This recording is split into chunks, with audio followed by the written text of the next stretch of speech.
ನಮಸ್ಕಾರ, ಶುಭ ಸಂಜೆ ಪ್ರೀತಿಯ ವೀಕ್ಷಕರೆಲ್ಲರಿಗೂ ಇವತ್ತಿನ ಕಾರ್ಯಕ್ರಮಕ್ಕೆ ಆತ್ಮೀಯ ಸ್ವಾಗತ ಹೇಳ್ತಾ ಇರೋದು ನಾನು ಅನುಷಾ.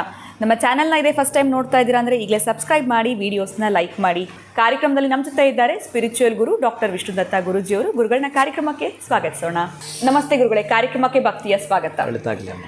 ಸಾಕಷ್ಟು ಜನ ಈ ಪೆಟ್ ಲವರ್ಸ್ ಅಂತ ಹೇಳ್ಬೋದು. ಬಿಕಾಸ್ ನಾಯಿಗಳನ್ನ ಸಾಕುವಂಥದ್ದು, ಗಿಳಿಗಳು, ಪಕ್ಷಿಗಳಾಗಿರ್ಬೋದು, ಅಥವಾ ಮನೆಯಲ್ಲಿ ಅಕ್ವೇರಿಯಮ್ಸ್ ದೊಡ್ಡ ದೊಡ್ಡ ಮೀನುಗಳನ್ನೆಲ್ಲ ಸಾಕಿರ್ತಾರೆ. ಎಲ್ಲೋ ಒಂದು ಕಡೆ ಅದಕ್ಕೆ ತೊಂದರೆ ಆದಾಗ ಮನೆಯಲ್ಲಿ ಏನಾದರೂ ಸಮಸ್ಯೆ ಬರುತ್ತೆ ಅಂತ, ಅದರಿಂದ ಸೂಚನೆಗಳು ಸಿಗುತ್ತೆ ಅಂತ ಹೇಳ್ಬಹುದಾ? ಹೇಗೆ ಗುರುಗಳು? ಓಂ ವಿಶ್ವಸ್ಮೈ ನಮಃ.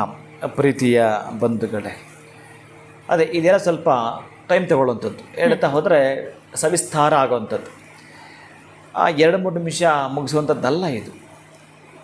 ಪ್ರಾಣಿ ಪಕ್ಷಿಗಳಲ್ಲಿ ದಯೆ ತೋರೋದಿದೆಯಲ್ಲ, ನಿಜ. ಅದು ಯಾವಾತನೂ ಆ ಪ್ರಾಣಿ ಪಕ್ಷಿಗಳಿಗೆ ಬೇಕಾಗಿರ್ತಕ್ಕಂತಹ ಆಹಾರವನ್ನು ಕೊಡುತ್ತಿರುತ್ತಾನೋ, ಎಲ್ಲೋ ಒಂದು ಕಡೆ ಪ್ರತಿ ಪ್ರಾಣಿಯಲ್ಲೂ ಕೂಡ ಭಗವಂತ 3 ಇಟ್ಟಿದ್ದಾನಂತೆ.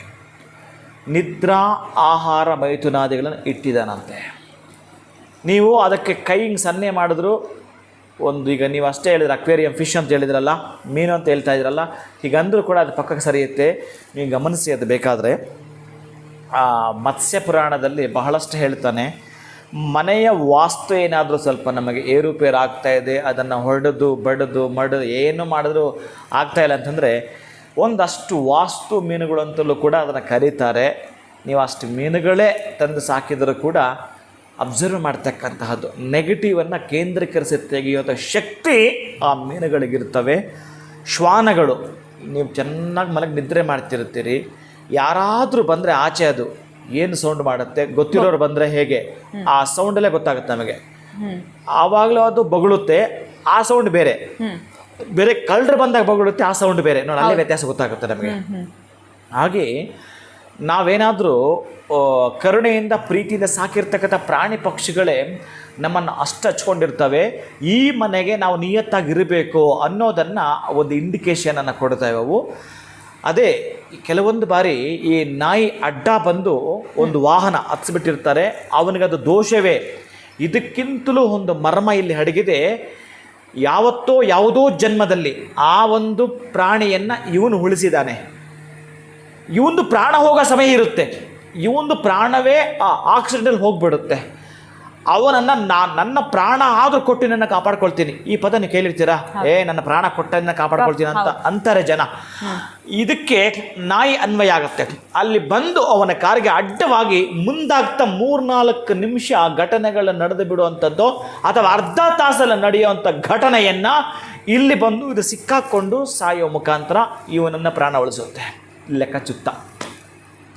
ಈ ನಾಯಿ ಸಾಯೋ ಮುಖಾಂತರ ಅಂದರೆ ಇವನಿಗೆ ಪ್ರಾಣವನ್ನು ಟ್ರಾನ್ಸ್ಫರ್ ಮಾಡ್ತು ಅಂತಲೇ ಅರ್ಥ. ಅದು ಅಷ್ಟು ಅದ್ಭುತವಾಗಿರುತ್ತೆ. ನಿಯತ್ತು ಅನ್ನೋ ಪದಕ್ಕೆ ನಾಯಿನೇ, ಇನ್ಯಾವುದು ಕೂಡ ಅಷ್ಟು ಸಮಂಜಸವಾಗಿಲ್ಲ, ಕರೆಕ್ಟು ಅಲ್ಲ.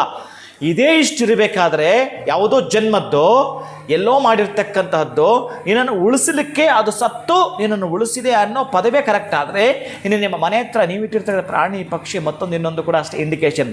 ಮತ್ತೆ ಮತ್ತೆ ಮತ್ತೆ ಮತ್ತೆ ಆ ಮೀನುಗಳು ಸತ್ತೋಗ್ತಾ ಇದೆ ಅಂತಂದರೆ ನೆಗೆಟಿವ್ ಎನರ್ಜಿ ಜಾಸ್ತಿ ಆಗ್ತಾ ಇದೆ. 40 ದಿನಗಳಲ್ಲಿ ಇವನಿಗೇನೋ ಒಂದು ನಷ್ಟ ಆಗತ್ತೆ. ಹಣಕಾಸಿನ ವಿಚಾರ ನಷ್ಟ ಆಗುತ್ತೆ, ಅಥವಾ ಮನೆಯ ಮಕ್ಕಳಿಂದ ನಷ್ಟ ಆಗುತ್ತೆ, ವಿದ್ಯೆಯಲ್ಲಿ ನಷ್ಟ ಆಗುತ್ತೆ, ಅಥವಾ ಮಕ್ಕಳು ಯಾರೋ ಒಬ್ಬರು ಇಲ್ಲಿಂದ ಪಲಾಯನ ಆಗ್ತಾರೆ.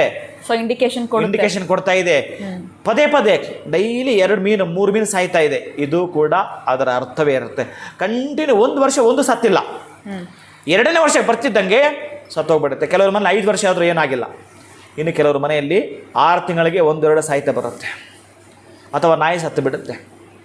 ಹೀಗೆಲ್ಲ ಕೂಡ ಆ ಕುರುಹುಗಳು ಇವನು ಎಚ್ಚೆತ್ಕೊಳ್ಳಿಕ್ಕಿರ್ತಕ್ಕ. ಆವಾಗ ಶುದ್ಧೀಕರಣವನ್ನು ಮಾಡಿ ಮನೆಯನ್ನು ಒಂದು ಗಣಪತಿಯ ವಾಸ್ತು ಹೋಮವನ್ನು ಮಾಡಿಸಿಯೇ ತೀರಬೇಕು. ಅಥವಾ ಅದಕ್ಕೆ ಸಂಬಂಧಪಟ್ಟದ್ದು ಅವನ ಬಿಸ್ನೆಸ್ಸಲ್ಲಿ ನಷ್ಟ ಆಗದಾಗೆ, ಅವನಿಗೆ ಆರೋಗ್ಯ ಕುತ್ತು ಬರದಾಗೆ ನೋಡ್ಕೊಳ್ತಾ ಇಂಡಿಕೇಶನ್ ಇದು.